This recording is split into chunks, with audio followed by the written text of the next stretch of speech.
येशूची स्तुती असो.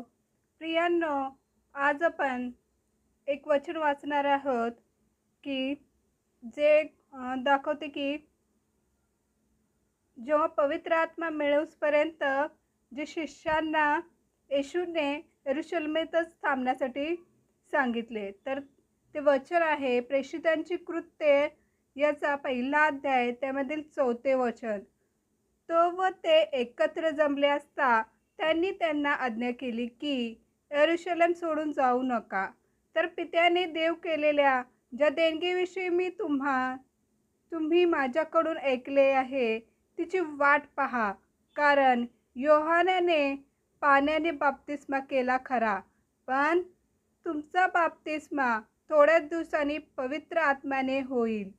तर प्रियांनो, इथं सांगितलेलं आहे की जो बाप्तिस्मा आहे तो योहानाने तर पाण्याने केला, पण तुमचा बाप्तिस्मा आता थोड्या दिवसांनी पवित्र आत्म्याने होणार.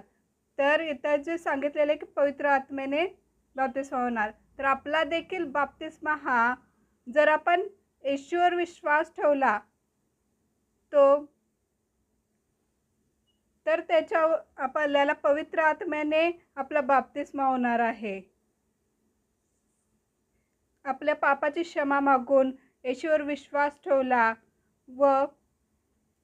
तर आपल्याला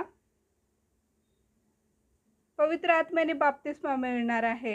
याच्याविषयी मी सविस्तर नंतर सांगणार आहे. आमेन.